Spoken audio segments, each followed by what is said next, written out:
હાલો તો મિત્રો, good afternoon, જય માતાજી, જય મેલડીમાં આપણા એક નવા બ્લોગમાં તમારા બધાનું સ્વાગત છે। અત્યારે વાગી ગયા છે સવારના 12:15 અને બપોર થવા આવી ગઈ છે 12:15 અને આપણે ગાડી ભરવા માટે જવાનું છે સાણંદ અને સાણંદથી આપણે ગાડી ભરવાની છે ભાવનગરની। તો પ્રોપર ભાવનગર ક્યાંની ભરાશે એ તો આઈડિયા નથી, જઈએ પછી ગાડી ભરાય એટલે ખ્યાલ આવે। તો અહીંયા બાજુમાં વિજયભાઈ રાત્રે આવીને સૂતા હતા, તો આપણે એમની ભેગા થઈ જઈએ અને વિજયભાઈની ભેગા થઈ અને પછી આપણે જઈએ ગાડી ભરવા માટે સાણંદ। તો જઈએ પહેલાં સાણંદ, જોઈએ કેટલા ટાઈમમાં આપણું આઈસર ભરાય છે, આ તે ક્યાંનો માલ ભરે છે એ પણ તમને બતાવું। તો બધા વિડીયોમાં કન્ટિન્યુ જોડાયેલા રહેજો, વિડીયો છેલ્લે સુધી જોજો અને મજા આવે તો ચેનલમાં લાઇક શેર સબસ્ક્રાઈબ કરવાનું ભૂલતા નહીં। તો જઈએ આપણે સાણંદ ગાડી ભરવા માટે। તો ભાઈ જુઓ, આપણે નીકળી જવાનું હતું ગાડી ભરવા માટે। તો અહીંયા ગાડી આપણને ભેગા થઈ ગયા વિજયભાઈ છે મહુવાથી કરસા અને ગાડી ભરીને આવ્યા હતા મહુવાથી। તો રાત્રે અહીંયા ગાડી નાઇટ હતા પણ હું બહાર હતો એટલે ભેગો ન થઈ શક્યો। તો અત્યારમાં ભેગા થવા આવ્યા છીએ। તો વિજયભાઈને અમે બધા ભેગા થઈએ છીએ અને નાસ્તો લઈ આવ્યા છે અને આ ગાડીમાં ડ્રાઈવર નથી, અમારે ડ્રાઈવરની જરૂર છે। તો વિજયભાઈને કીધું તમે રોકાઈ જાઓ, આ ગાડી અપાઈ દઉં ડ્રાઇવિંગમાં, ઓલ ગુજરાત ચાલે છે। તો વિજયભાઈ કે વિચારીને કહું એવું કહેશે, પછી ખબર હવે ક્યારે આવે છે। શું વિજયભાઈ, બીજું શું કહેશો આપણા મિત્રોને? બધા મિત્રોને કહું વધારે ને વધારે શેર કરો અમારો વિડીયો અને લાઈક કરો અને કોમેન્ટ કરવાનું ભૂલતા નહીં। અનિલભાઈ વાઘને કઈ વિડીયો જોવાનું ભૂલતા નહીં। અનિલભાઈ વાઘ વિડીયો જોવો તો કોમેન્ટ મારજો તમ તારે।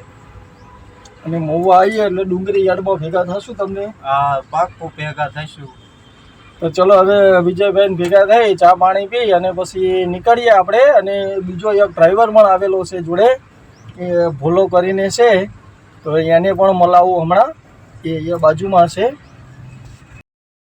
તો ભાઈ જુઓ, આ છે ભોલાભાઈ મતલબ ખાલી ભોલાભાઈ એમનું નામ છે, ગામ આખું ભોલાભાઈ કહે છે, નામ એમનું વત્સલ છે ઓરિજિનલ નામ। અને એમ કે ઇન્સ્ટાગ્રામમાં પણ વિડીયો સારા બનાવે છે। અને એ ભાવનગર આવેલા, ભાવનગર મહુવાથી ભરીને આવ્યા હતા અમદાવાદ। તો મેં તમને કીધું કે હું તમને બતાવું। તો એ આ છે વત્સલ મતલબ ભોલાભાઈ ઉર્ફે, તો બોલેરો ગાડી લઈને આવ્યા છે। તો હવે ભરી અને પછી અમદાવાદથી રિટર્ન માલ ભરી જશે ભાવનગર બાજુ। તો અહીંયા ગાડી જુઓ, અમે વિજયભાઈ અને ભોલાભાઈ અમે ત્રણેય બેઠા છીએ। તો હવે ચા પાણી કરી અને પછી અહીંયાથી રવાના થશું। તો ભોલાભાઈ કંઈ કહેવા માંગશો? વેલા ગાડી ભરાઈ દઈને રવાના થાય કાલના હુતાથી। અને આ મોંઘવારી પ્રમાણે એમ કે ગાડી લેવી જોઈએ કે ન લેવી જોઈએ, પોતાને મોટર માલિકને આ સમય પ્રમાણે ગાડી લેવી જોઈએ કે ન લેવી જોઈએ, એ પ્રમાણે તમારું શું કહેવું છે? આ સમયમાં તો નથી લીધો જવું, કેમ કે અત્યારે બહુ બધું ડીમ હાલે છે માર્કેટ ને એવું બધું, તો અત્યારે તો બહુ કંઈક છે નહીં ખાસ એવું બધું।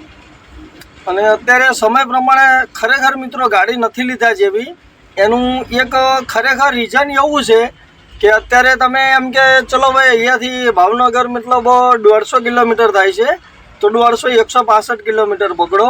તો આપણે રેન્જ ભાડાની પકડી હોય કે કોઈ બી ગાડી માલિક હોય કે 4,500-5,000ની ગણતરી હોય, તો 5,000 ભાડાની ટાર્ગેટમાં બેઠો હોય, તો એવા પણ ગાડીવાળા માર્કેટમાં પડ્યા છે કે 4,042ના ભાડામાં પણ નીકળી જાય। એ લોકો અમુક એવા ગાડીવાળા છે જેને માર્કેટમાં ભાડું તોડેલું છે, એના હિસાબે તકલીફ પડે છે। બાકી આલવાવાળી પાર્ટી તો પડી જ છે, ભાડું આપે છે, પણ અમુક એવા છે કે ભાડા તોડીને નીકળી જાય છે કે એક દિવસ અહીંયા પડતર રહેવું એના કરતાં જે 500 ઓછા મળે એમ કરીને નીકળી જાય, એના હિસાબે આ રીતે થાય છે। એટલે ભાડા માર્કેટમાં એ રીતે તૂટેલા છે, બાકી પાર્ટી તો આપવા તૈયાર જ હોય છે અને ભાડું જોઈએ એવું મળી પણ રહે। એટલે એમ કે ભાવનગરથી તો મહુવાથી તો ગાડી ઓલરેડી ભરાઈ જ જાય માર્કેટમાં। એમ કે મહુવા તો મતલબ ઓલ ભાવનગરની અંદરનો હબ ગણાય મહુવા, એટલે ત્યાંથી તો ઓલ ઇન્ડિયાનો માલ મળી જાય। જેમ કે આપણે અમદાવાદની અંદર અસલાલી છે, તો અસલાલીની અંદર આપણે ઓલ ઇન્ડિયાનો માલ મળે, એ રીતે મહુવા પણ એક સેન્ટર છે મતલબ, તો ત્યાંથી માલ મળી જાય તો ગાડીવાળા નીકળી જાય। પણ અહીંયાથી જે રિટર્ન જવાનું હોય એમાં કેવરાવે છે થોડું। તો કંઈ નહીં, હવે આપણે ટ્રાય કરીએ, એમનો કંઈ બી સેટિંગ આવે તો ભરાઈ દઈએ ગાડી। તો એ લોકો પણ આજ સાંજ સુધી તો લગભગ 99% ભરીને નીકળી જશે। તો હવે ચા પાણી કરવા જઈએ આપણે। તો અહીંયા સાણંદ પહોંચી આવ્યા કારખાને અને અહીંયા આપણું આઈસર પણ લગાવી દીધું અને ગાડી ભરવાનું પણ ચાલુ થઈ ગયું. જોઈ શકો છો તમે, આ બંડલ આવી ગયા અડધા અને અહીંયા ભરવાની પ્રોસેસ ચાલુ છે. તો જોઈએ હવે કેટલા ટાઈમ ભરે છે અને પ્રોપર ભાવનગર કઈ જગ્યાનું છે એ પણ તમને બતાવું. તો ગાડી ભરાઈ જાય એટલે બતાવું. ભાઈ જુઓ, આઈસર તો ભરાઈ ગયું આપણું અને આ રીતે જારી મારી દીધી, એકદમ ઝીણી જારી લીધી એટલે આ બધા ટુકડા બહાર ના આવી જાય બંડલના. હવે બિલ આવ્યા નથી, બિલ આવે એટલે બિલ લઈને નીકળીએ. તો જોઈએ હવે બિલમાં કેટલો ટાઈમ લાગશે. જુઓ, આ રીતે જારી મારી અને અહીંયા ખોડા ગાંઠ લીધી, એકદમ ઝીણી જારી મારી દીધી. એક નાનો ટુકડો સરખો બહાર ના નીકળી જાય એવું જારી મારી, કે પડવાના ચાન્સીસ જ નથી કંઈ માલ. જુઓ, તો હવે બિલ આવે એટલે વધીએ. તો ફ્રેન્ડ્સ જુઓ, આપણે આઈસર ભરીને નીકળી આવ્યા સાણંદથી અને આપણા બિલ પણ આવી ગયા અને માલ ભરે છે કંઈક પીડા કરીને છે અને ત્યાંથી આગળ કંઈક પાલીતાણા બાજુ કંઈક, અરે સોરી પાલીતાણા નહીં, આમ આગળ કંઈક મીઠી બીજળી કરીને છે પલંગ બાજુ. તો આપણે 2 જગ્યાનો માલ છે, 2 પોઈન્ટનો. હવે બતાવું તમને. અત્યારે તો આપણે ગાડી લઈને નીકળી ગયા છીએ, જશું સીધા અસલાલી. અસલાલી જઈ આપણો ટાંકો ફૂલ કરાવી ત્યાં સૂઈ જઈશું અને પછી રાત્રે નીકળીશું 2 વાગે. તો બધા વિડીયોમાં કનેક્ટિંગ રહેજો, વિડીયો છેલ્લે સુધી જોજો. ભાવનગરની ટ્રીપ તો અહીંયા પંપે પહોંચી આવ્યા અને ડીઝલ ટાંકો ફૂલ કરવા લગાવી દીધું. થઈ ગયું. જોઈએ હવે કેટલા લીટરો ફૂલ થાય છે, ટાંકો કરવાનો છે કહું તમને. તો ભાઈ જુઓ, ડીઝલ ટાંકો ફૂલ થઈ ગયો, 85 લીટર ને 73 પોઈન્ટ ડીઝલ આવ્યું. તો હવે ગાડી અહીંયા રાખી દઈએ પાર્કિંગમાં અને અહીંયા જમીને સૂઈ જઈશું. પછી નીકળીશું રાત્રે 2 વાગે ખાલી કરવા જવા માટે ભાવનગર. તો હવે અહીંયા પાર્કિંગમાં રાખી અને સૂઈ જઈએ. અહીંયા લગાવી દઈએ સામે. તો મિત્રો બધાને ગુડ મોર્નિંગ. જો અત્યારે આપણે પહોંચી આવ્યા છીએ ભાવનગરવાળા હાઈવે ઉપર, એક્સપ્રેસ વે ઉપર, મતલબ જે નવો બન્યો ત્યાં. અને રાત્રે આપણે પંપે સૂઈ ગયા હતા તો અત્યારે નીકળી આવ્યા છીએ જાગીને ત્યાંથી. તો જોઈ શકો છો અહીંયા આપણું આઈસર લગાવ્યું છે સાઈડમાં અને આ છે બાકરોલ સર્કલની આગળ નવું બન્યું ભાવનગર સર્કલ રિંગ રોડ, જોઈ શકો છો. અને અહીંયાથી આપણે લઈ લીધી એક્સપ્રેસ બાજુ. તો હવે ભાવનગર બાજુ પ્રયાણ કરીએ સીધા. તો ભાઈ જુઓ, અત્યારે પહોંચી આવ્યા ભડભીડના ટોલ નાકે નાઇટ વ્યૂ. જોઈ શકો છો ભડભીડનું ટોલ નાકો. હવે ક્રોસ કરીને આગળ જલ્દી કન્ટિન્યુ કરીએ. તો ભાઈ જુઓ, અત્યારે આપણે પહોંચવા આવ્યા સિદ્ધસર બાયપાસ ઉપર. જોઈ શકો છો સિદ્ધસરનો બાયપાસ ક્રોસ કરીએ છીએ અને આપણે સીધા ચાલ્યા જવાનું છે. અને આપણે જવાનું છે પીપરિયા પુલ. પીપરિયા પુલથી એક માણસ આવશે જોડે, કે ભાઈએ કીધું તમે પીપરિયા પુલ આવી જાઓ. તો પીપરિયા પુલ આપણે જોયેલો છે, જે આપણે કોલસો ભરવા જઈએ છીએ જીએમડીસીમાં, ત્યાંથી આગળ જવાનું, ત્યાં પીપરિયા પુલ આવેલો છે. તો હું બતાવું તમને. તો બધા વિડીયોમાં જોડાયેલા રહેજો, વિડીયો છેલ્લે સુધી જોજો મિત્રો. જઈએ આપણે પીપરિયા પુલ બાજુ પ્રયાણ કરીએ. અને આપણે નારી ચોકડીની પહેલાં આઈસર રાખ્યું હતું ચા પાણી પીવા માટે. તો મસ્ત સરસ મજાના ચા પાણી થઈ ગયા આપણા. અને જુઓ, હલકી મોર્નિંગ થાય છે, હજી સુરત દાદા ઉગ્યા નથી. તો આપણે ચાલે જઈએ. ભાઈ જુઓ, આપણે પહોંચી હવે પીપરિયા પુલ અને આ છે પીપરિયા પુલના 3 રસ્તા. આ સીધો રસ્તો જતો રહ્યો ઘોઘા અને આપણે ઘોઘા નથી જવાનું, આગળથી લઈ લેવાની છે રાઈટ સાઈડ. અને અહીંયા આગળ પીપરિયા પુલ આગળ ઊભા છીએ. તો એ ભાઈ આવવાના હતા, હજી આવ્યા નથી. તો આપણે એમની રાહ જોઈએ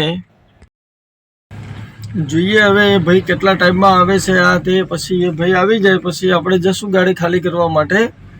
તો એ આવે કાકા એટલે બતાવું તમને. એમને લઈને જવાનું છે, કેમ કે 2-3 ડિલિવરી છે ટોટલ. એમાંથી એક ડિલિવરી અહીંયા ખાલી કરવાની છે ઘોઘા ડિસ્ટ્રિક્ટની, અને ઘોઘા ડિસ્ટ્રિક્ટમાં ખાલી કરી અને જે બીજો માલ છે એ આપણે ખાલી કરવા જવાનું છે. આપણે જે તળાજા બાજુ કંઈક ડિલિવરી છે, તો ત્યાં આગળ કરમદિયા કરીને છે, ત્યાંની ડિલિવરી છે. તો મેં જોયેલું નથી, તો એ કે હું બતાવી દઈશ તમને. તમે આવો એટલે હવે જોઈએ કેટલા ટાઈમમાં આવે છે કાકા. આપણે એમની વેઇટિંગ કરીએ હવે. ભાઈ જુઓ અહીંયા પહેલી જગ્યાએ પહોંચ્યા ખાલી કરવા માટે. કોડિયાદથી આગળ, કોડિયાદ કરીને હતું ત્યાંથી આગળ કુડા કરીને છે ત્યાં, ને અહીંયા આગળ ખાલી કરવાનું છે. આ રીતે આ છે લોકેશન. વાડી ઉપર ખાલી થાય છે, જોઈ શકો છો. અને આ બાજુ પાણીના અભાવે, એમ કે વરસાદના હિસાબે પાણી ઓછું હોય છે આ બાજુ, એના હિસાબે જુઓ અહીંયા વોલ બનાવેલો છે, મતલબ કૂવો જોઈ શકો છો તમે. અને પાણી પણ ભરેલું છે, કેટલો ઊંડો છે જોઈ શકો છો.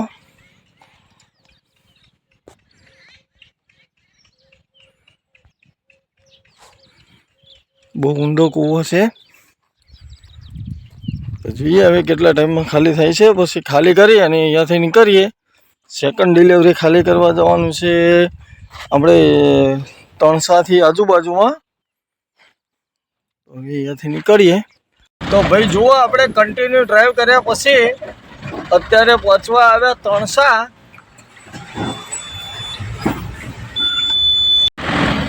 અને જો આગળ આવી જશે હાઈવે, આ છે તણસા.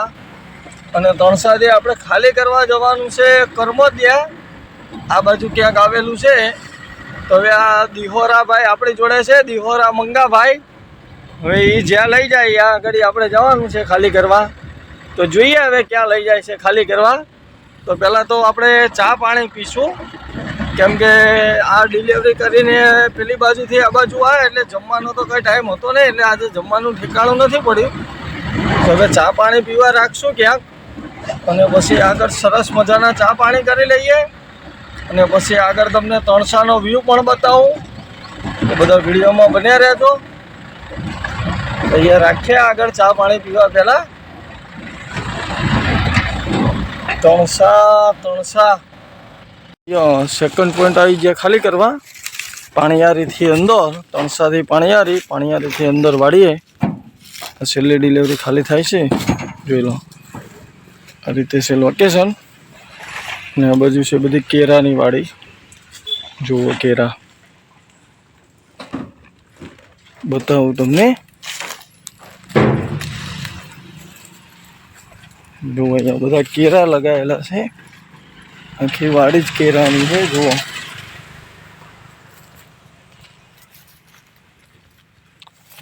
લુમખા છે કેરાના, જોઈ લો. તો અહીંયા ગાડી પણ લગાવી દીધી ખાલી કરવા.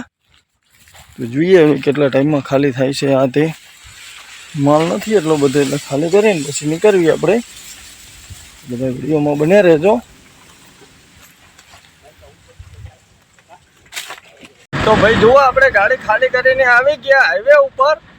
અને હવે આગળનો બ્રિજ ચડવાનો નથી, લઈ લઈએ નીચે. એટલે આવી જશે આપણે નારી ચોકડી. અને નારી ચોકડી જઈ અને ચા પાણી પી અને ત્યાંથી માવા બાવા લેતા નથી, આપણે ડાયરેક્ટ નીકળી જઈશું અમદાવાદ બાજુ. તો જો આગળ નારી ચોકડી આવે છે, તો ત્યાં ઘડી રાખીએ ઘડીક ગાડી, પછી ચા પાણી કરી અને પછી નીકળીએ આગળ. તો બધા વિડીયોમાં બન્યા રહેજો છેલ્લે સુધી. તો ભાઈ જુઓ, આપણે નારી ચોકડીથી નીકળ્યા ભાવનગરથી. ત્યાંથી કન્ટિન્યુ ડ્રાઈવ કરતા હતા અને અત્યારે જસ્ટ પહોંચવા આવ્યા છીએ પીપરીમાં. મતલબ પીપરી હજી આગળ રહ્યું, આ ધોલેરા ગણાય બધું. હવે ક્રોસ કરી અને કન્ટિન્યુ ચાલે જ જવાનું છે. અને આપણે ગાડી રાખીશું પીપરી. એટલે ખાલી ચા પાણી કરવા રાખીશું 10 મિનિટ, પછી ત્યાંથી કન્ટિન્યુ ચાલે જશું. અને આપણે એક્સપ્રેસ નથી લીધો, ધોલેરાથી નીચે લઈ દીધી. અને આપણે આ જૂનો અમદાવાદ વટાવણવાળો જે દ્વારકાનો હાઈવે છે એ પકડ્યો છે. જોઈ શકો છો એક્સપ્રેસ બની છે, એટલે આ રોડ ઉપર એટલો બધો રસ નથી, ગાડીઓ એટલી બધી નથી આવતી. રસ્તો હાવ ખાલી જ છે, એટલે વાંધો નહીં આવે. પણ આ હાઈવે ઉપર આ નાના મોટા ખાડા આવે. એક્સપ્રેસ ઉપર આવો ખાડો પણ જોવા ના મળે. અને એક્સપ્રેસ ઉપર હજી ટોલ નાકું પણ ચાલુ નથી થયું. હવે આપણે ચાલે જઈએ. ચોકડી આવી ગયા જો ચા પીવા. અહીંયા ચા પી લઈએ.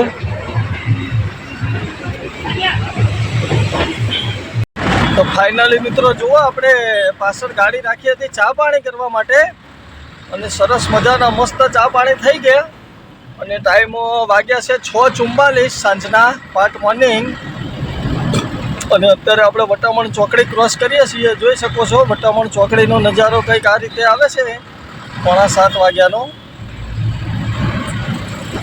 તો હવે આપણે સીધા ચાલ્યા જઈએ સીધા દ્વારકાથી સરોડા મૈજડા થઈ અને સીધા નેશનલ હાઈવે નંબર 8 પકડી અને જશું અસલાલી અને અસલાલી ગાડી રાખી દેવાની છે.